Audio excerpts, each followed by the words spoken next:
الحمد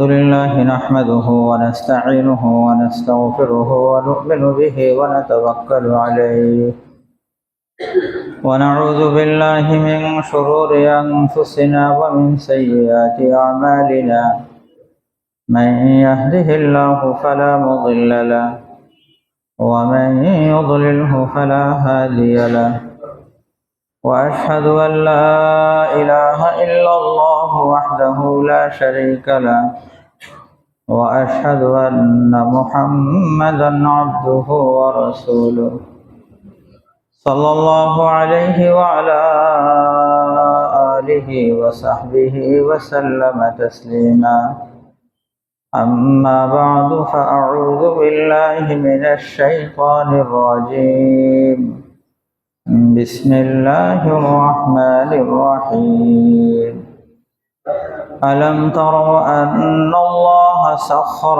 لكم ما في السماوات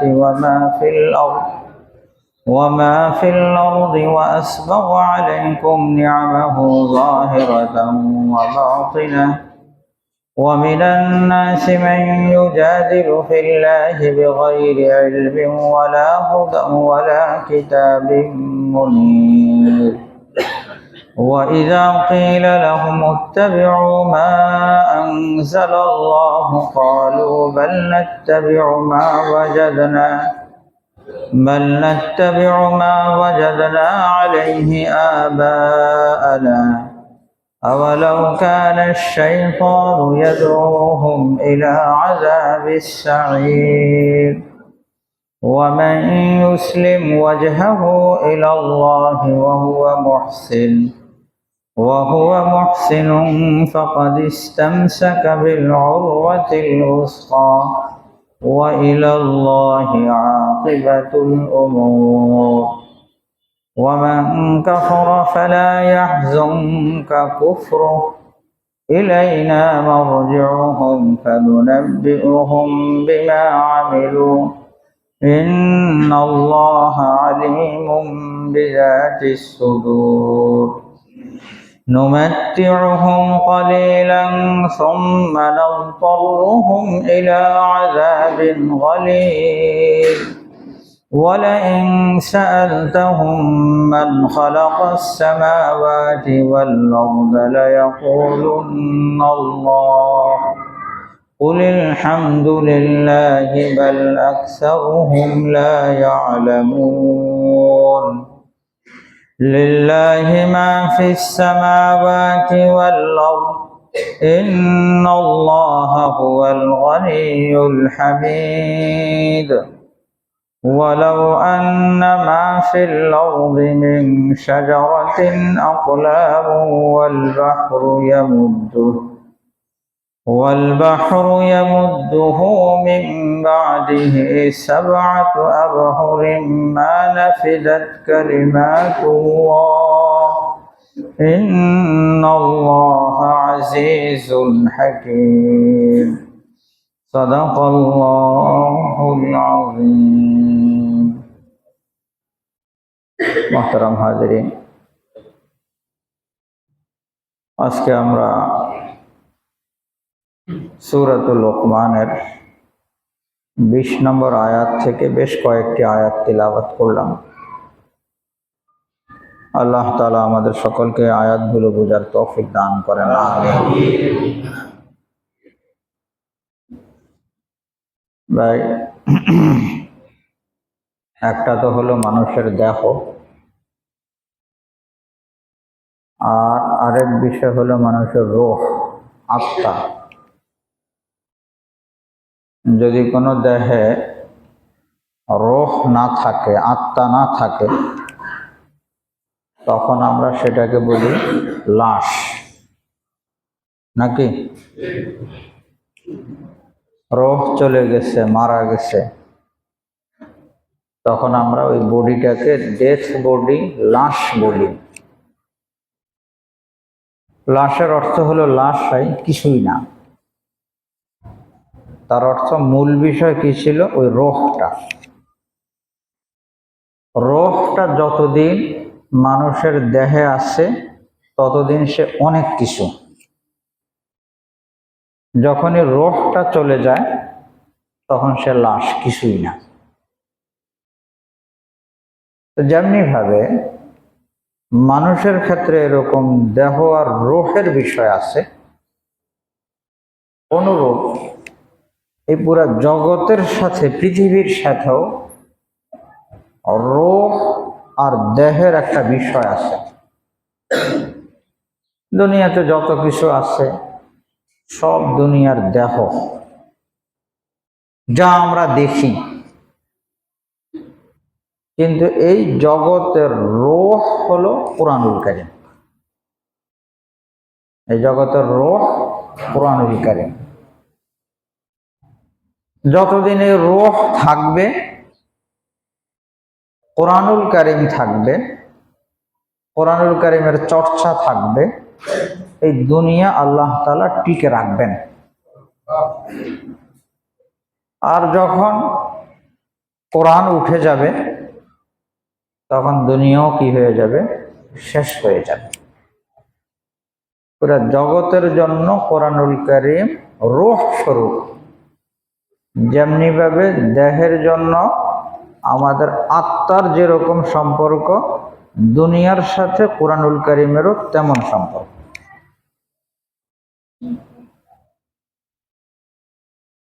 আল্লাহ তাআলা আমাদেরকে বুঝার তৌফিক দান করেন, আমিন। এই জন্যই রাসূল আকরাম সাল্লাল্লাহু আলাইহি ওয়াসাল্লাম ইরশাদ করেছেন, খায়রুকুম মান তাআল্লামাল কুরআনা ওয়া আল্লামাহ, যে যারা কোরআনুল কারীম শিখে এবং শিখায়, যাদের সম্পর্ক কোরআনুল কারীমের সাথে, তারা উত্তম। যেমনি ভাবে বডি আর দেহ আর হলো রূহ আত্মা, তো রূহ যেরকম দামি দেহের তুলনায়, তেমনি ভাবে কোরআনুল কারীম দামি এই জগতের তুলনায়। তো যাদের সম্পর্ক কোরআনুল কারীমের সাথে হবে, তাদের সম্পর্ক রূহের সাথে। এই জন্য এরা কি হবে? উত্তম হবে। নবীজি সাল্লাল্লাহু আলাইহি সাল্লাম বলে গেছেন, যারা কোরআনুল কারীম শিখে এবং শিখায়, যারা কোরআনুল কারীমের চর্চা করে, তারা তোমাদের মধ্যে সর্বোত্তম। আল্লাহ তাআলা আমাদেরকে কোরআনুল কারীম শিখা এবং শিখানোর তৌফিক দান করেন, আমিন। আসলে কোরআনুল কারীমের প্রত্যেকটা আয়াতের মধ্যে হেদায়েত আছে। আপনার আমার দুনিয়া এবং আখিরাতের শান্তির নির্দেশনা আছে, হেদায়েতের আলো আছে। যারা ওই হেদায়েতের আলো নেওয়ার জন্য বসবে, নেওয়ার চেষ্টা করবে, আল্লাহ তাআলা তাদেরকে হেদায়েতের আলো দিয়ে উদ্ভাসিত করবে। তারা কোরআনুল কারীম দ্বারা উপকৃত হবে। হুদাল্লিল মুত্তাকিন, সবাই তার উপকৃত হবে না। যে কোরআনুল কারীম থেকে নেওয়ার চেষ্টা করবে, শেখার চেষ্টা করবে, আল্লাহ তাআলা তাকে কোরআনুল কারীম থেকে দিবেন। সে এখান থেকে কি পাবে? হেদায়েতের আলো পাবে। এই জন্য প্রত্যেকের কাছে আরজ, খেয়াল করে শুনব এবং মনে করব যে কোরআনুল কারীমের এই কথাগুলো আমাকে বলা হচ্ছে। আমার যখন মনোযোগ থাকবে আর আমি যখন বলবো সেটা তো আমার জন্য, তাহলে এর দ্বারা আমাদের কি হবে? ফায়দা হবে, উপকার হবে। রব্বুল আলামিন এখানে বলেন, আলাম তারাউ আন্নাল্লাহা সাখখারা লাকুম মা ফিস সামাওয়াতি ওয়া মা ফিল আরদ, যে তোমরা দেখো না যে আল্লাহ তাআলা আসমানে যত জিনিস আছে আর জমিনে যা আছে, এই সব জিনিস তোমাদের জন্য বানিয়েছেন, তোমাদের অনুগামী বানিয়ে দিয়েছেন। দুনিয়াতে যা কিছু আছে, বহু বিষয় তো এরকম আছে, বহু জিনিস এরকম আছে যেগুলো মানুষের অনুগামী, মানুষের তাবে, মানুষ যেভাবে খুশি তাদের থেকে কি তাদেরকে ব্যবহার করতে পারে। কত হাইওয়ান জানোয়ার এরকম আছে, কত বিশাল বড় দেহ, কিন্তু মানুষ নিজেদের মতো তাদেরকে কি করে, ব্যবহার করে। আর কিছু আবার এমনও আছে হিংস্র, উল্টা মানুষকে আক্রমণ করার কি করে, চেষ্টা করে। কিন্তু মানুষকে আক্রমণ করার চেষ্টা করলেও আল্লাহ তাআলা ওই জিনিসটাকে ঘুরে ফিরে কিন্তু মানুষের ফায়দার উপকারের জন্যই বানিয়েছে। যা কিছু আমরা দেখি সব, কোনোটা সরাসরি মানুষের উপকার করে, কোনোটা পরোক্ষভাবে করে, কোনোটা মানুষকে ক্ষতি থেকে বাঁচায়। ঘুরে ফিরে সব জিনিস কিসের জন্য? আল্লাহ তাআলা বলেন মানুষের জন্য, মানুষের ফায়দার জন্য। কখনো দৈহিক তারাক্কি আর উন্নতির জন্য, কখনো রুহানি তারাক্কি আর উন্নতির জন্য। ওই দিন এক আলেম ঘটনা বলতেছিল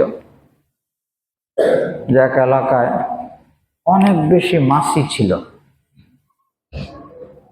মাছির কারণে মানুষ ত্যক্ত বিরক্ত।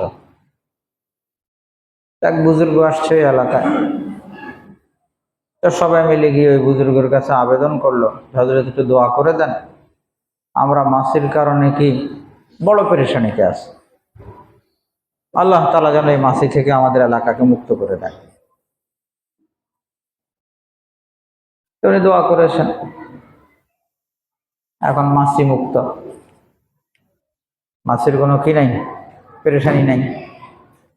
কিন্তু কিছুদিন পরে দেখা গেল যে একটার পর একটা মহামারী শুরু হয়ে গেছে, এই রোগ সেই রোগ, বিভিন্ন ধরনের পেরেশানি শুরু হয়ে গেছে। পুরো এলাকার মধ্যে মহামারী ছড়াচ্ছে, মানুষ পেরেশান যে এটা কি, মাছি থেকে রেহাই পেলাম, বড় বিপদে পড়ে যাচ্ছি। পরে আবার ওই বুজুর্গের শরণাপন্ন হয়েছে, গিয়ে বলল যে আমাদের তো এই সমস্যা। তো উনি বলতেছিলেন যে সমস্যা তো হবে, এলাকায় ক্ষতিকর কিছু বিষয় আছে, ওই মাছি সেটাকে কি করতো, খেয়ে নিত। মাছির কারণে তোমরা সেটা থেকে রেহাই পাইতা, তো তোমরা তো মাছিরটা সহ্য করতে পারতেছো না, সেজন্য আল্লাহ তাআলা মাছি থেকে মুক্ত করে দিয়েছে, কিন্তু সেটা তো গ্রহণ করা লাগবে। তখন সবাই মিলে বললো যে না, আমাদের আগেরটাই কি ভালো, আমরা মহামারী চাই না, মাছিরটা আমরা কি করব, সহ্য করব। তো কখনো এমন হয় যে আমাদের বুঝে আসে না, কিন্তু আল্লাহ তাআলা কি করেন, আমাদের ফায়দার জন্যেই সেগুলোকে কি করেছেন, বানিয়েছেন। আমাদের ফায়দার উপকারের জন্য আল্লাহ তাআলা সব জিনিসকে নিয়োজিত করে রেখেছেন। চন্দ্র আর সূর্য যা কিছু বলি, ঘুরে ফিরে কিন্তু কিসের জন্য, মানুষের ফায়দার জন্য, মানুষের উপকারের জন্য আল্লাহ তাআলা বলে দিচ্ছেন। রব্বুল আলামিন বলেন ওয়া আসবাগা আলাইকুম নিআমাহু যাহিরাতাম ওয়া বাতিনা, আল্লাহ তাআলা তোমাদের উপরে জাহেরি নিয়ামত, বাতিনি নিয়ামত পূর্ণাঙ্গ করে দিয়েছে। নিয়ামতকে আল্লাহ তাআলা এখানে দুই ধরনের বলেছে। নিয়ামত তো আমরা বুঝি, নিয়ামত বলতে এমন জিনিস যা দ্বারা আমরা কি হই, উপকৃত হই, সাধারণত আমরা বলি। ভাই নিয়ামত তো বহুত ধরনের আছে, বাকি বড় সড়ো তিন প্রকার নিয়ামত, তিন ভাগে আমরা ভাগ করতে পারি। এক নিয়ামত তো হলো আমাদের ঘর বাড়ি, আমাদের খাবার দাবার, টাকা পয়সা, ধন দৌলত, কি বলেন, এগুলো নিয়ামত না? এগুলো তো নিয়ামত, কোনো সন্দেহ নেই। টাকা পয়সা, ধন দৌলত, ঘর বাড়ি, এগুলো সব কি নিয়ামত। কিন্তু এই নিয়ামত থেকেও বড় নিয়ামত হলো একজন মানুষের সুস্থতা। একজন মানুষের কি শারীরিক সুস্থতা, এই টাকা পয়সার নিয়ামত থেকেও বড় নিয়ামত। আল্লাহ না করুক, কারো টাকা পয়সা তো অনেক আছে, কিন্তু কিডনিতে প্রবলেম, হার্টে প্রবলেম, এখানে সমস্যা, ওখানে সমস্যা, তো টাকা পয়সা দিয়ে কি করবে বলেন? আল্লাহ তাআলা আমাদের সকলকে মওত পর্যন্ত সুস্থ রাখেন, আমিন। হয়তো মাগরিবের পরে একজনে বলতেছিলেন যে একজনের ক্যান্সার ধরা পড়ছে, আল্লাহ তাআলা ওনাকে সুস্থ করে দেন। যত জটিল কঠিন রোগ ব্যাধি আছে, সব রোগ ব্যাধি থেকে আল্লাহ তাআলা আমাদেরকে হেফাজত করেন, আমিন। তো টাকা পয়সা, ধন দৌলত নিয়ামত, কিন্তু এর চেয়ে বড় নিয়ামত তো হলো একজন মানুষের কি সুস্থতা। বাকি এই সুস্থতা বলি আর টাকা পয়সা ধন দৌলতের নিয়ামত বলি, এর চেয়েও তো বড় নিয়ামত হলো দিনদারির নিয়ামত। কিসের নিয়ামত? দিনদারির নিয়ামত। দিনদার হইতে পারা, আল্লাহকে রাজি আর খুশি করার জন্য সিজদা করতে পারা, এটা তো দুনিয়াতে সবচেয়ে বড় নিয়ামত। এই নিয়ামতের কোনো কি নাই, তুলনা নেই। যারা এই নিয়ামতের কদর বুঝে তাদেরকে যদি বলা হয় যে একদিনের নামাজ ছাড়বা আর এর পরিবর্তে দুনিয়ার সব ধন দৌলত তোমাকে দেওয়া হবে, তারপরেও সে রাজি হবে না। কি বলেন, কেউ রাজি হবেন? নবীজি সাল্লাল্লাহু আলাইহি সাল্লাম বলেছেন যে এক সিজদা এটা দুনিয়া এবং দুনিয়াতে যা কিছু আছে সব জিনিস থেকে উত্তম। তো আল্লাহ তাআলা যদি কাউকে এক ওয়াক্ত নামাজ পড়ার তৌফিক দেন, সে কত বড় নিয়ামত পেয়েছে।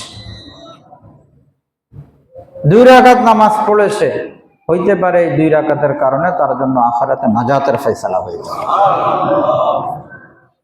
তো দিনদারের নিয়ামত তো সবচেয়ে বড় নিয়ামত।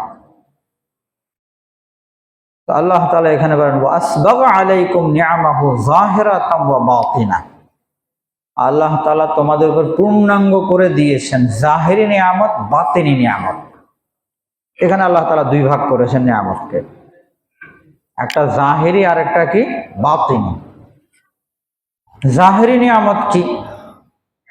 জাহিরি নিয়ামত আমরা যা দেখি, এখন টাকা পয়সা ধন দৌলত পোশাক আশাক যা একজন মানুষ দেখে, সব কি জাহিরি নিয়ামত। আর বাতিনি নিয়ামত হলো যেটা মানুষ দিল দ্বারা অনুভব করে, অন্তর দ্বারা অনুভব করে। দিল দ্বারা এই যে আকল, মানুষের বিবেক, বিবেক দ্বারা ভালো মন্দ বুঝে। আল্লাহ তাআলা বিবেককে কত বিশাল বড় নিয়ামত হিসাবে দান করেছেন আমাদের। যাদের বিবেকের সমস্যা, মেন্টালিটি প্রবলেম, কি পরিমাণ লাঞ্ছিত হয়, অপমানিত হয়। আল্লাহ তাআলা তো ব্রেনের নিয়ামত আমাদেরকে দান করেছেন, ঈমানের নিয়ামত দান করেছেন আল্লাহ তাআলা। ঈমানের নিয়ামত তো দেখা যায় না, কিন্তু উপলব্ধি তো করা যায় না। তো যেগুলো দিল দ্বারা অনুভব করা যায় সেগুলোকে আল্লাহ তাআলা এখানে বাতিনি নিয়ামত বলেছেন। তো রব্বুল আলামিন এই উম্মতে মুসলিমার জন্য জাহিরি নিয়ামতও দান করেছেন, বাতিনি নিয়ামতও দান করেছেন।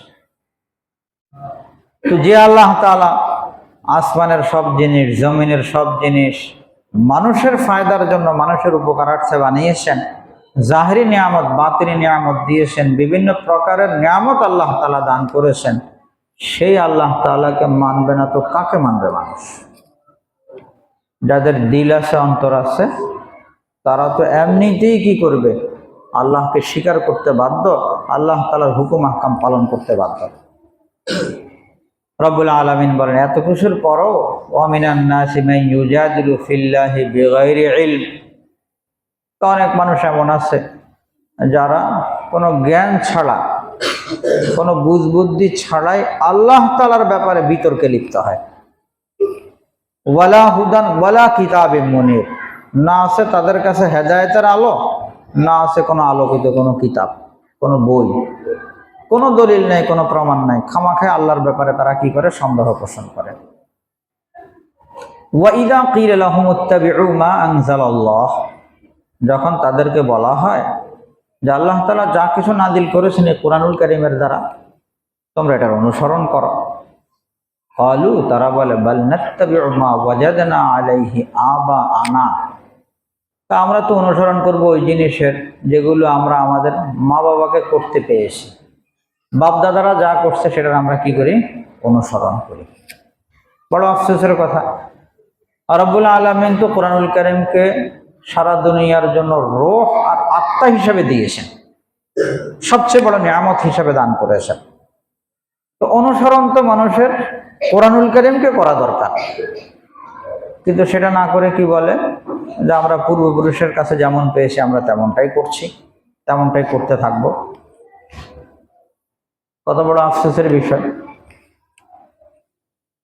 বাল নাত্তাবিউ মা ওয়াজাদনা আলাইহি আবাআনা। আল্লাহ তাআলা আমাদেরকে ঈমানের দৌলত দান করেছেন, যার কারণে আমরা এটা তো বলি না যে মা বাবা যেরকম করে গেছে আমি সেরকমই করব।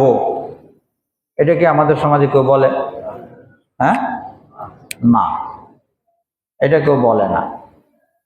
তবে বাস্তবতার ক্ষেত্রে কখনো কখনো দেখা যায় যে সেটা ছাড়তে পারে না, বলে না বটে কিন্তু ছাড়তেও পারে না।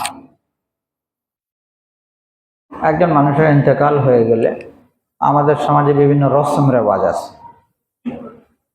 3 দিনের মাথায়, 4 দিনের মাথায়, 40 দিনের মাথায়, 1 বৎসরের মাথায় আছে তো কিছু রসম রেওয়াজ, না? তো সেগুলো তো এখন সচেতন মানুষ জানে যে এগুলোর কোনো কি নেই, ভিত্তি নেই। এগুলো মানুষের কি মন গড়া বানানো। শরীয়তে এরকম 4 দিনা 40 কিছুই নাই শরীয়তে।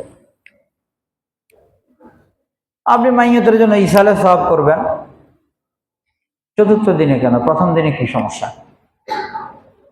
এমন তো না যে 4র্থ দিনে তার হিসাব নিকাশ শুরু হবে, এমন তো। তাহলে 4র্থ দিনে কেন, 1ম দিনে কেন করা হয় না? এমন তো না যে 4র্থ দিন আবার 40তম দিনে আরেক ধাক্কা। মরার সাথে সাথেই তো যা হওয়ার শুরু হয়ে গেছে, তো এটাকে বিলম্ব কেন করা হবে? এত এক বিষয়। দ্বিতীয় বিষয়, শরীয়ত বলে প্রত্যেকের সামর্থ্য অনুযায়ী যেভাবে সম্ভব করতে থাকো।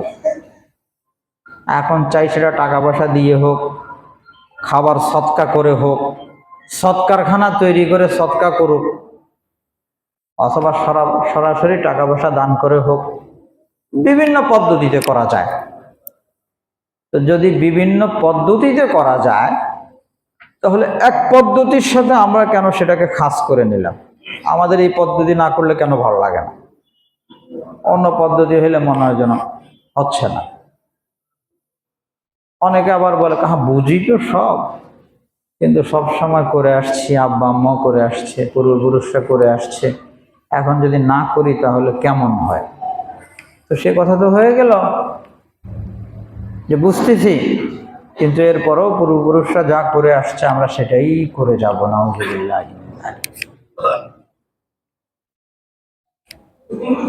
আরেক বিষয় হলো, ঠিক আছে পূর্বপুরুষের বিষয় না,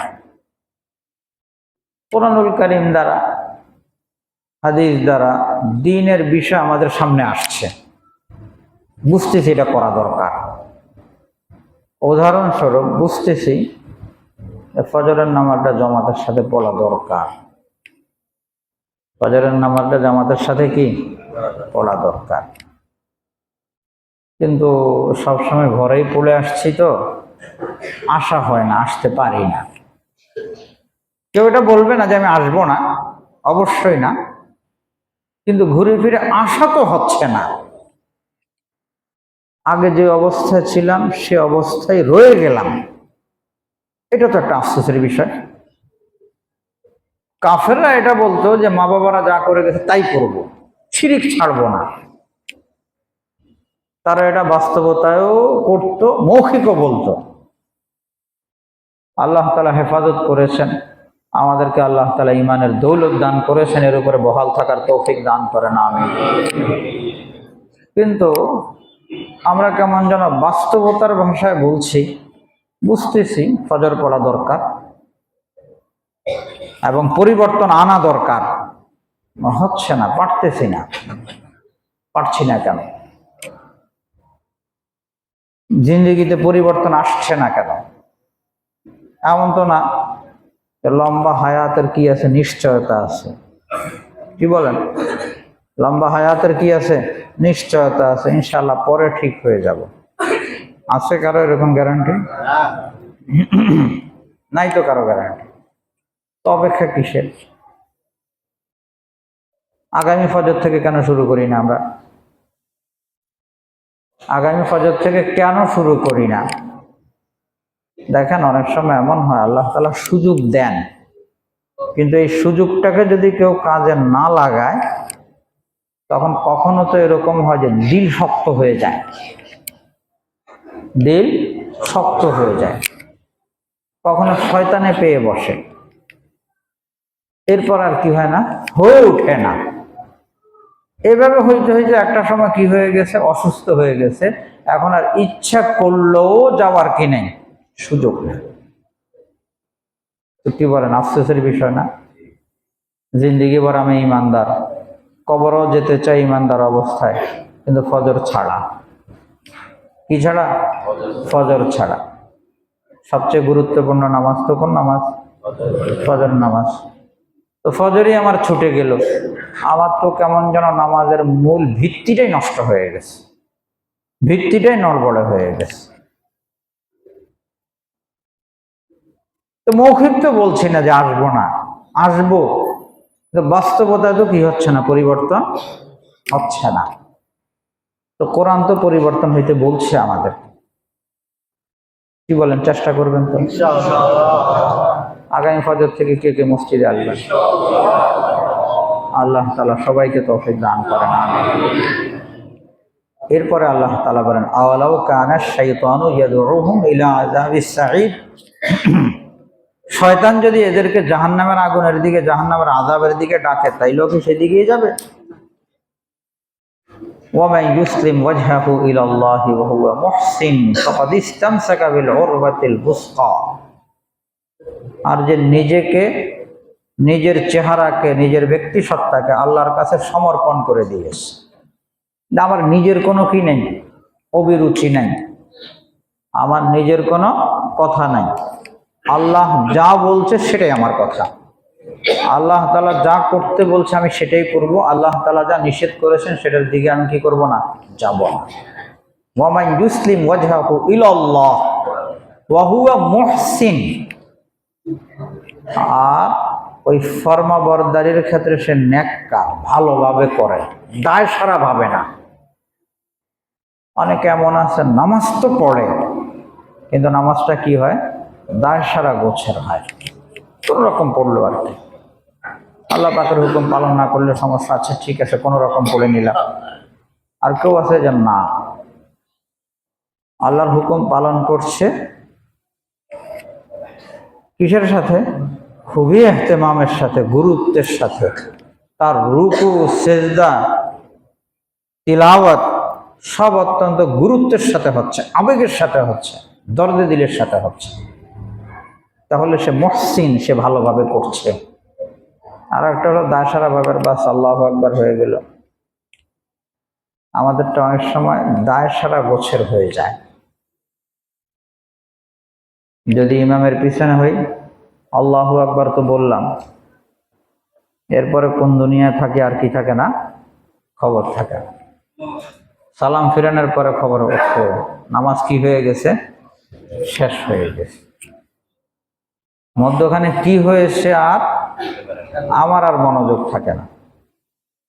তো তখন দেখা যায় যে নামাজে ভুল হয়েছে, কিন্তু পুরা মসজিদের কেউ কি করে নাই, লোকমাও দেয় নাই, খবরও নাই, হয়ে গেছে নামাজ 5 রাকাত, নামাজ কয় রাকাত, 5 রাকাত হয়ে গেছে, কেউ কিছু বলে নাই। ওকে সৌভাগ্য হয়, সালাম ফিরাবার পরে যদি এক দুজনে বলে যে নামাজ কি একটু বেশি হয়ে গেল না, নামাজ কি একটু বেশি হয়ে গেল না, তখন দুই একজনে যদি সমর্থন করে যে আমার কাছে তো কেমন কেমন জানি লাগতেছে।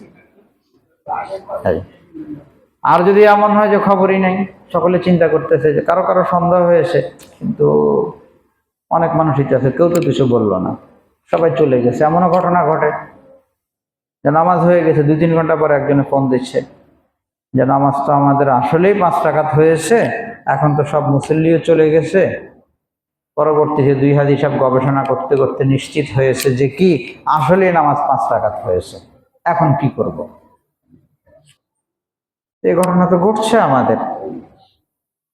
তো এগুলি তো সব দায় ছাড়া ভাবের হলো।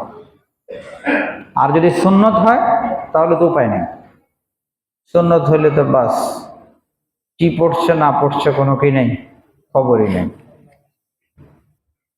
2 মিনিটে কি হয়ে গেছে, 6 রাকাত হয়ে গেছে। 1 মিনিটে 4 রাকাত হয়ে গেছে। 1 মিনিটে যদি 4 রাকাত হয়ে যায় সেটা কি নামাজ হইল? রুকু হয় নাই ঠিক মতো, সেজদাও হয় নাই ঠিক মতো, কিছুই হয় নাই ঠিক মতো। তো যদি রুকু সেজদা ওয়াজিব এগুলো যদি ঠিক মতো না হয় তাহলে নামাজটা তো প্রতিবন্ধী হয়ে গেছে। প্রতিবন্ধীর কথা শুনলে তো আমাদের সকলের কাছে খারাপ লাগে। প্রতিবন্ধী, অচল, কি বলেন? প্রতিবন্ধীর কথা শুনলেই তো মনে হয় যেন এটা কি অচল, এটা চলবে না, এটা চলবে না। হাজী আমদাদুল্লাহ মুহাজ্জির মক্কি রহমতুল্লাহ আলাইহি ওনার ঘটনা আছে। উনি একদিন বয়ানে বলেছেন যে হাদিস শরীফে আসছে, কেউ যদি ভালো করে ওযু করে, খেয়াল করি কথা, ভালো করে যদি ওযু করে আর 2 রাকাত নামাজ পড়ে ওযুর পরে, মুকবিলান ইলাইহিমা বিওয়াজহিহি ওয়া কলবিহি, যার দিকে তার খুব মনোযোগও আছে আর সাথে তার অঙ্গ প্রত্যঙ্গ নামাজের দিকে যেভাবে থাকা দরকার, নামাজের যেই হালতে যেভাবে থাকা দরকার সেভাবে যদি থাকে, তাহলে এর কারণে আল্লাহ তাআলা অতীতের সমস্ত গুনাহ খাতা মাফ করে দেন। এক আল্লাহর বান্দা কথাটা নিল যে আমি আজকে চেষ্টা করব, একেবারে সব শর্ত পূরণ করে 2 রাকাত নামাজ পড়ব। পড়েছে, এখন আবার সাথে সাথে আল্লাহ পাকের কাছে বলছে, আল্লাহ কেমন নামাজ পড়লাম যদি একটু দেখায় দিতেন। এখন ঘুমাবার পরে স্বপ্নে দেখলো আল্লাহ তাআলা দেখাচ্ছেন নামাজটাকে এক মহিলার আকৃতিতে আল্লাহ তাআলা তার সামনে পেশ করছেন। মহিলা সব ঠিক আছে, অঙ্গ প্রত্যঙ্গ, কিন্তু কি অন্ধ, দৃষ্টি প্রতিবন্ধী। এখন চিন্তায় পড়ে গেল, এত ভালো করে পড়লাম কিন্তু দৃষ্টি প্রতিবন্ধী কেন, কি সমস্যা? পরের দিন হযরতের কাছে এসে বললেন যে হযরত এই বিষয় দেখলাম, বুঝলাম না বিষয়টা কি। তো হযরত বললেন যে তুমি নামাজটা পড়ার সময় কি চোখ বন্ধ করে নামাজ পড়েছ? জি হযরত, আমি চোখ বন্ধ করে নামাজ পড়ছি যাতে করে নামাজের মধ্যে মনোযোগ থাকে। তো বললেন যে ঠিক আছে, দেখেন নামাজের মধ্যে চোখ বন্ধ করে নামাজ পড়লেও নামাজ হয়, কিন্তু নিয়ম হলো চোখ খোলা রেখে সিজদার দিকে দৃষ্টি নিবদ্ধ রেখে মনোযোগের সাথে নামাজ পড়া। যদি চোখ বন্ধ করে নামাজ পড়ে নামাজ হবে, কিন্তু নবীজির সুন্নত হলো কি চোখ খোলা রেখে সিজদার দিকে তাকিয়ে নামাজ পড়া, সিজদার স্থানে। কিন্তু যদি কেউ চোখ বন্ধ করে তাহলে সুন্নতের খেলাফ হলো। হযরত বলেন যে এই যে তোমার সুন্নত ছুটছে, এজন্য কি হয়ে গেছে, দৃষ্টি প্রতিবন্ধী। তো যদি সুন্নত ছুটলেই কি হয়ে যায়, দৃষ্টি প্রতিবন্ধী হয়ে যায়। কারো যদি ওয়াজিব ছুটে, ওয়াজিব ছুটলে হাত নাই অথবা কি নাই, পাও নাই, পঙ্গু। আর যদি একাধিক ওয়াজিব ছুটে তো একদম প্যারালাইজড। নামাজ কি প্যারালাইজড নামাজ, খালি প্রতিবন্ধী না। তা আমরা তো এমন পড়ছি, যদি আমাদের মধ্যে চিন্তা আসে যে না আমাদের কোয়ালিটি কি করতে হবে, একটু উন্নত করতে হবে আস্তে আস্তে, অসম্ভব বলেন না? অসম্ভব তো না। আর দায়সারা ভাবে যদি চলতে থাকে তাহলে জিন্দেগিতে উন্নতি আসবে না। আর যদি উন্নত করার চিন্তা করি তাহলে ধাপে ধাপে ধীরে ধীরে কি আসবে, উন্নতি আসবে, আমাদের মধ্যে উন্নতি আসবে, মনোযোগ আসবে, দরদে দিল আসবে, সব আসবে আমাদের মধ্যে। কিন্তু প্রথমে আগে কি করা লাগবে, নিয়ত তো করা লাগবে, নিয়ত তো করা লাগবে। এই জন্য যারা নামাজি তাদের কাছে আবেদন, নামাজের কোয়ালিটি উন্নত করার ফিকির করি, চেষ্টা করি। অনেক সময় এমন হয় যে অনেকদিন যাবত নামাজ পড়ি কিন্তু কোয়ালিটির ফিকির না থাকার কারণে সেটা উন্নত হচ্ছে না। এই ধরনের এক ঘটনা হাদিস শরীফে বর্ণিত হয়েছে। হাদিস শরীফের অনেক ঘটনা এরকম আছে যেগুলো আমাদেরকে শিখানোর জন্য আল্লাহ তাআলা ওই জামানায় ঘটিয়েছেন।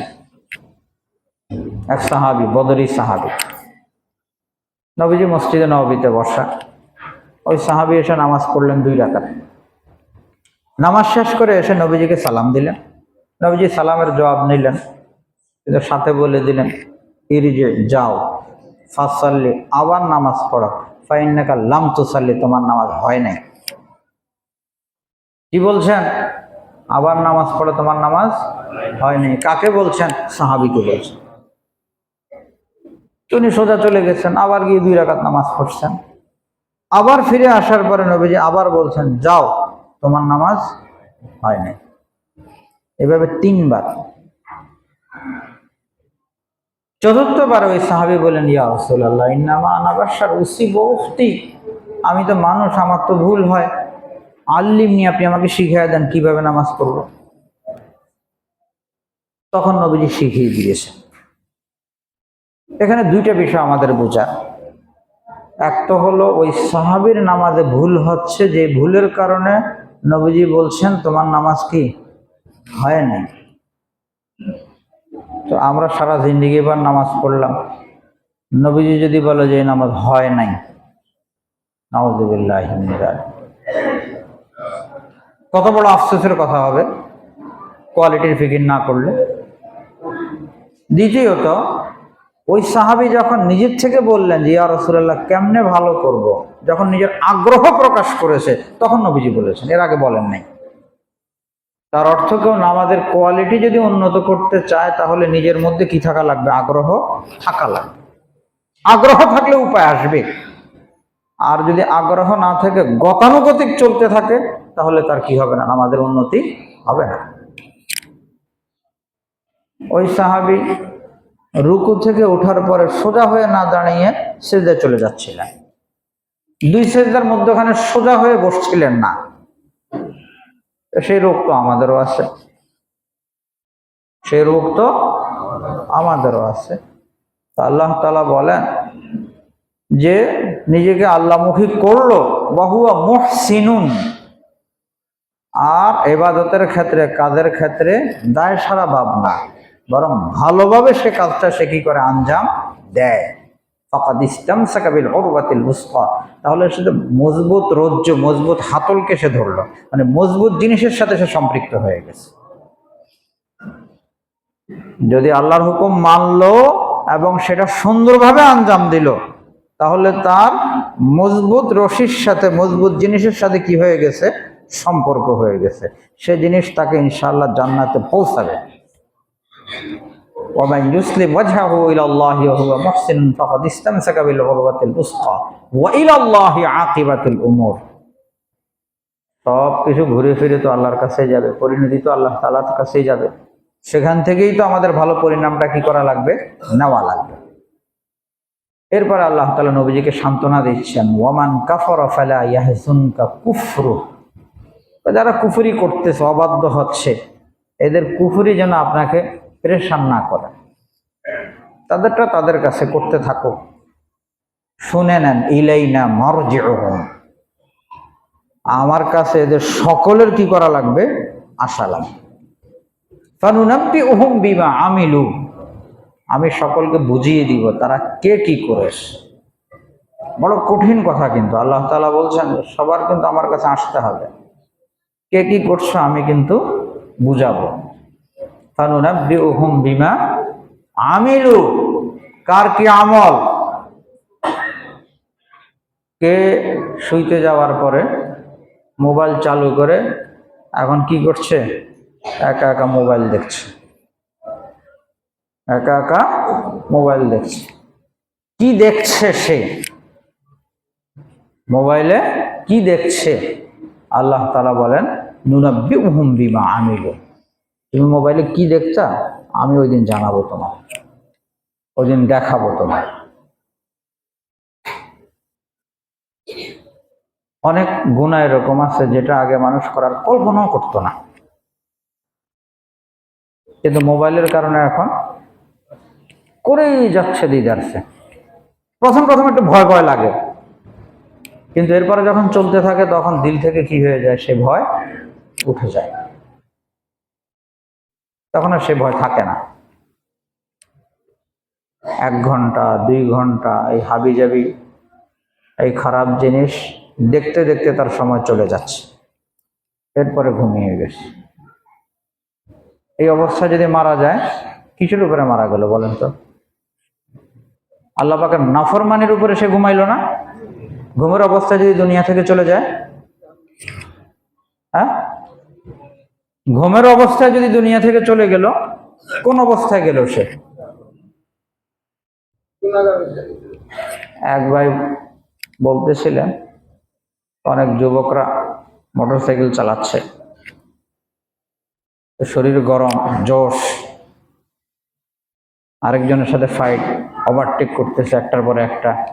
তো প্রথম একটা ওভারটেক করলো, এরপরে আরেকটা করলো, 3 নম্বর ওভারটেক করে একদম দুনিয়া ওভারটেক করে আখিরাতে চলে গেছে।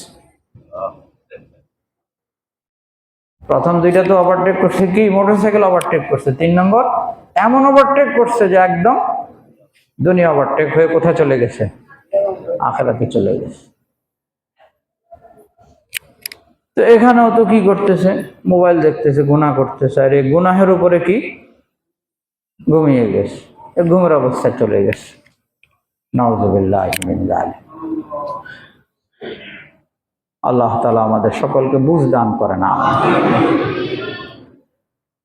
বর্তমান বিশ্বের বলা যায় শ্রেষ্ঠ আলেমী দ্বীন আমাদের উস্তাদ মুহতারাম শাইখুল ইসলাম আল্লামা তাকি উসমানী হাফিজাহুল্লাহ এই গত 2 দিন আগে হজ ফেরত হাজী সাহেবদেরকে নসিহত করতেছিলেন। ওই নসিহতে খুবই গুরুত্বের সাথে বলতেছিলেন যে খালি 2টা কাজ করো, 40 দিন করো, 2টা কাজ 40 দিন করো, দেখবা তোমাদের জিন্দেগি পরিবর্তন হয়ে যাবে। প্রথম কাজ বললেন, সারা দিনের সব কাজ শেষ, এখন তুমি ঘুমাতে যাবে, ঘুমানোর পূর্বে একটু বসে চিন্তা করে সারাদিন কি কি হইল, সারাদিন আমি কি কি করলাম, এগুলোর উপরে কি করো, যেটা গুনাহ হয়ে গেছে সেটার উপর আল্লাহর কাছে মাফ চাও, ইস্তেগফার করো, সাথে তওবা করো, আল্লাহ এগুলি হয়ে গেছে, আমি লজ্জিত অনুতপ্ত, ছাড়লাম, আর করব না, আর করব না। কোনো ভালো কাজ যদি হয়ে যায় সেটার উপর আল্লাহ পাকের শুকর আদায় করো। তো শোয়ার আগে ভালো হইলে শুকর আদায়, কোনো অন্যায় অপরাধ হয়ে গেলে আল্লাহ তাআলার কাছে কি চাওয়া? মাফ চাওয়া, তওবা করা। এক কথায় তওবার উপরে ঘুমানো, তওবার উপরে ঘুমানো। তওবা কি জিনিস? তওবাই তো এমন জিনিস, মানুষ যত পাপ আর যত অপরাধ করুক, যদি খাঁটি দিলে তওবা করে, এই তওবার কারণে আল্লাহ তাআলা অতীতের সবকিছু মাফ করে দেয়। তো রাত্রে শোয়ার সময় সে তওবা করলো, তওবা ছাড়া ঘুমাবা না, সর্বশেষ কাজ তোমার তওবা। আর যখন ঘুম থেকে উঠবা, উঠার পরে বসে একটু চিন্তা করবা যে আজকে সারাদিনে তোমার কি পরিকল্পনা। শুরুতেই তুমি পরিকল্পনা করবা যে আজকে সারাদিনে একটা গুনাহ করব না, আমি সারাদিন একটা নাফরমানিও করব। আল্লাহ পাকের ইহসান, আল্লাহ তাআলা হজ করিয়েছেন, এখন জিন্দেগিটাকে ভালো করা দরকার। তুমি আল্লাহর সাথে ওয়াদা করো যে আল্লাহ একটা গুনাহ করব না, বাকি আমি তো চেষ্টা করেও পারবো না, আল্লাহ আপনি তৌফিক দেন আমাকে গুনাহ মুক্ত থাকার এই সারাটা দিন। সারা দিন গুনাহ মুক্ত থাকার জন্য দিনের শুরুতে ঘুম থেকে ওঠার পরেই কি করা? সিদ্ধান্ত নেওয়া, নেকির কাজের ইচ্ছা আর গুনাহ বর্জনের ইচ্ছা নিয়ে সকালটা কি করা? শুরু করা। তো ঘুমানোর আগে তওবা, আর সকালবেলা নেকির ইচ্ছা, গুনাহ বর্জনের আজম। এই 2টা কাজ বাস, আর কিছু না, প্রত্যেক দিন। এভাবে হযরত বলেছেন 40 দিন করার জন্য। কতদিন? 40 দিন। আমাদের দ্বারা কি সম্ভব? কি বলেন, সম্ভব তো? প্রত্যেক দিন ঘুমানোর আগে তওবা, ঘুমানোর আগে তওবা। তওবার পরে কিন্তু আর কি চলবে না? মোবাইল চলবে না। কেউ যদি শোয়ার সময় মোবাইল দেখাতে অভ্যস্ত হয়ে যায়, তাহলে জীবনভর সে ফজর করতে পারবে না। মসজিদে আসার তৌফিক তার হবে না, পারবে না। ফজর ছুটলো, ফজর কি হয়ে গেছে, ছুটে গেল তার। আর ওই যে প্রত্যেক দিন যেখানে হযরত বলছেন যে ঘুমানোর সময় তওবার উপরে যদি কেউ ঘুমায় তাহলে ইনশাআল্লাহ তার জিন্দেগি পরিবর্তন হয়ে সে জান্নাতি হবে। এর বিপরীত কথা কি দাঁড়ায়? ঘুমানোর সময় যদি কেউ গুনাহ করতে করতে যদি ঘুমায় তাহলে এই অভ্যাস কি আমাদের আছে না, যে ঘুমিয়ে গেলাম এরপরে বাস মোবাইল টিপা শুরু করলাম। এখন আব্বাও দেখবে না, আম্মাও দেখবে না, সবাই ঘুমিয়ে গেছে। এখন আব্বাও দেখবে না, আম্মাও দেখবে না, পাশে হয়তো ছোট ভাই শুয়ে আছে, সেও ঘুমিয়ে আছে, সেও দেখবে না। আল্লাহও কি দেখবে না? হ্যাঁ, আমাদের এই অভ্যাস আছে তো নাকি? ছাড়তে পারবো তো ইনশাআল্লাহ? কে কে ছাড়তে পারবো? শোয়ার সময় মোবাইল দেখা। আল্লাহ তাআলা সব হাতগুলোকে কবুল আর মঞ্জুর করেন। তো রব্বুল আলামিন মান ফানুনাব্বিউহুম বিমা আমিলু, তার কি আমল আমি দেখাবো, বুঝাবো। ইন্নাল্লাহা আলিমুম বিযাতিস সুদূর, আল্লাহ তাআলা তো দিলের ভিতরে কি আছে সেটাও জানেন, দিলের খবরও আল্লাহ তাআলা জানেন। বাইরের আমল তো আল্লাহ তাআলা জানেনই, দিলের কল্পনা জল্পনাও তো কে জানেন? আল্লাহ তাআলা জানেন।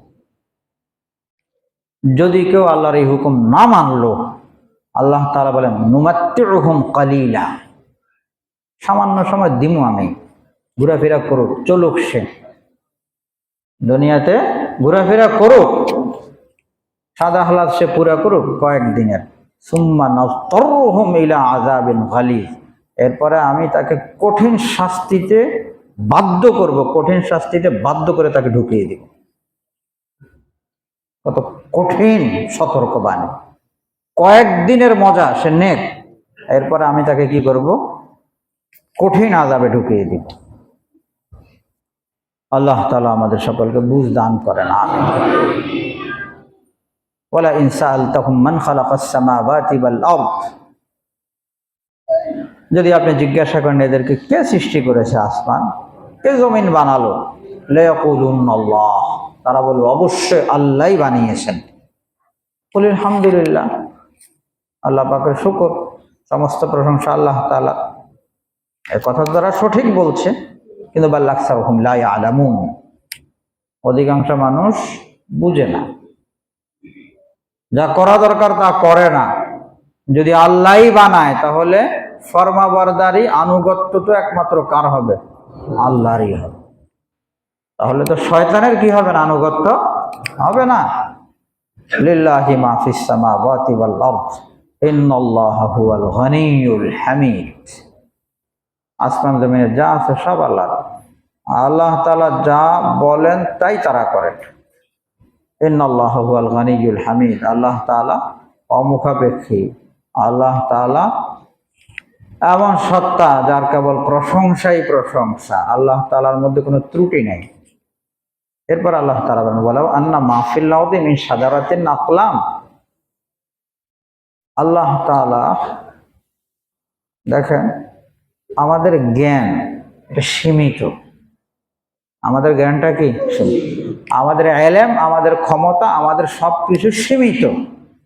আর আল্লাহ তাআলার ইলম সীমাহীন।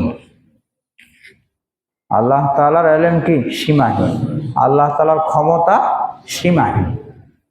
যে জিনিসটা সীমিত এটা তো যে কোনো ভাবে কি করা যাইতে পারে, লিখে শেষ করা যাবে, বলে শেষ করা যাবে, কিন্তু যেটা সীমা নাই সেটা কি লিখে শেষ করা যাবে? রব্বুল আলামিন ওয়ালাউ আন্না মা ফিল আরদি মিন শাজারাতিন আকলাম, যে দুনিয়াতে গাছপালা যা আছে সব যদি কি হয়, কলম হয়, সব গাছপালা তরুলতা সব কি হয়ে গেছে, কলম। ওয়াল বাহরু ইয়ামুদ্দুহু, আর সাগর সহযোগিতা করেছে, সাগরের সব পানি কি হয়ে গেছে, কালি। মিন বাদিহি সাবআতু আবহুর, যত সাগর আছে এরপরে যদি আবার 7 গুণও যদি হয়, মা নাফিদাত কালিমাতুল্লাহ, আল্লাহ তাআলার ইলম লিখে, আল্লাহ তাআলার কুদরত লিখে কি করতে পারবে না, শেষ করতে পারবে না। ইন্নাল্লাহা আজিজুন হাকিম, আল্লাহ তাআলা তো পরাক্রমশালী, হিকমতওয়ালা। এই ক্ষমতাওয়ালা সাথে হিকমতওয়ালা। যদি এমন হয় যে কারো ক্ষমতা আছে হিকমত নেই, তাহলে তো উল্টাপাল্টা হবে। কিন্তু আল্লাহ তাআলার ক্ষমতা আছে, যাকে যখন যেভাবে খুশি আল্লাহ তাআলা ধরতে পারেন, কিন্তু হিকমতের কারণে আল্লাহ তাআলা তাকে কি দেন? সুযোগ দেন, ছাড় দেন। মানুষ কত নাফরমানি করতেছে, নাফরমানির পরে নাফরমানি চলতেছে, কিন্তু আল্লাহ তাআলা সুযোগ দিচ্ছেন। এমন না যে নাফরমানি করার সাথে সাথে আল্লাহ তাআলা পাকড়াও করে ফেলছেন। কখনো এমন হয় সুযোগ দেন, দিতেই থাকেন, যখন দেখা যায় যে সে ফিরে আসে না, তখন হঠাৎ কি করেন? পাকড়াও করেন। তখন আর কি থাকে না? সুযোগ থাকে না। বুদ্ধিমান তো ওই সমস্ত ব্যক্তিবর্গ যারা নিজেদের জীবনের উপরে পরিসংখ্যান চালায়, দৃষ্টি দেয় যে আমি কোন অবস্থায় আছি, যে ত্রুটিগুলো আছে ত্রুটিগুলো দূর করার চেষ্টা করে, ত্রুটিগুলো দূর করার চেষ্টা করে। আমাদের প্রত্যেকের জীবনে ত্রুটি আছে, কেউ আমরা ত্রুটি মুক্ত না। তো সৌভাগ্যবান কারা? যারা ওই ত্রুটিগুলো দূর করার চেষ্টা করে। মোবাইলের গোনা আছে, সেই ত্রুটি দূর করার চেষ্টা করছে। কারো কি আছে? কারোর সাথে অবৈধ সম্পর্ক আছে, কোন মহিলার সাথে কি আছে? সম্পর্ক আছে, ফেসবুকের সম্পর্ক, ফেসবুক ফ্রেন্ড, মোবাইল ফ্রেন্ড, মাঝে মধ্যে কথাবার্তা হয়। এক একজনের এক এক রকম না? এই যে অবৈধ সম্পর্ক, সেটার মধ্যে তো পরিবর্তন আনা দরকার নাকি? সেটার মধ্যে তো পরিবর্তন আনা দরকার। কখনো তো এগুলোর কারণে এরকম হয় যে মানুষের জীবন নষ্ট হয়ে যায়। কিভাবে? ওই সম্পর্কের কারণে বিবির সাথে মন মেজাজ খারাপ, মন মেজাজ খারাপ হওয়ার পরে দুর্ঘটনা, দেয় তালাক। এখন এই তালাকের পরে সবাই জানবে, শরম, বাচ্চা কাচ্চা আছে, বড় হয়ে গেছে, হয়তো কি আছে, নাতিপুতিও আছে। এখন দাদা যদি এই কাজ করে, তাহলে সমাজ কি মেনে নিবে? হ্যাঁ, সমাজ তো মানবে না। কিন্তু দুর্ঘটনা তো ঘটে গেছে, এখন বিভিন্ন ব্যাখ্যা শয়তানে দিতে থাকে। আল্লাহ গফুরুর রাহিম, আল্লাহকে ক্ষমাশীল, আল্লাহ গফুরুর রাহিম। কি করা যাবে? এভাবে কি আর চলা যায়? আচ্ছা ঠিক আছে, থাক, আমরা আল্লাহর কাছে তওবা করে নিলাম। বিবিরা বুঝায়, তুমি আল্লাহর কাছে তওবা করো, আমিও তওবা করি, ভবিষ্যতে আর এরকম হবে না। এখানে কি শুধু তওবা হবে? হ্যাঁ, এখানে তো শুধু তওবা হবে না। এখন তালাকের কারণে তার সাথে সম্পর্ক শেষ, সে এখন নিজ স্ত্রী না, সে পর নারী। এখন এই লোকটা ধরেন নামাজে পড়ছে প্রথম কাতারে, হজেও যায়, ওমরাও করে, সব করে, সাথে জিনা ব্যভিচারও লিপ্ত, নাউযুবিল্লাহি মিন যালিক। চলবে? কোনোভাবেই সব বেকার হয়ে যাবে তার। এখন এই সব বেকার কেন হইল? যে শুরুতে সতর্ক হয় নাই, ভালোই লাগছে একজনের সাথে কথাবার্তা বলতে, আর এই কাজ করতে গিয়ে একদম আখিরাত শেষ করে দিয়েছে। এই জন্য প্রত্যেকের কাছে দাবি, আমার নিজের জীবনের উপরে তাকাই, নিজের জীবনের দিকে তাকাই, কার কোথায় ত্রুটি আছে, কোথায় সমস্যা আছে,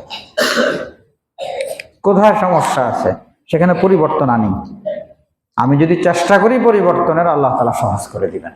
কিন্তু আমি যদি চেষ্টাই না করি, তাহলে এই গাফলাত, এই উদাসীনতা জাহান্নামে নিয়ে যাবে, নাউযুবিল্লাহ। আল্লাহ তাআলা আমাদের সকলকে বুঝ দান করেন। আমিন। ওয়া আখিরু দাওয়ানা আলহামদুলিল্লাহি রাব্বিল আলামিন। দুরূদ শরীফ পড়ে, আল্লাহুম্মা সাল্লি আলা মুহাম্মাদ ওয়া আলা আলি মুহাম্মাদ কামা সাল্লাইতা আলা ইব্রাহিম ওয়া আলা আলি ইব্রাহিম ইন্নাকা হামিদুম মাজিদ।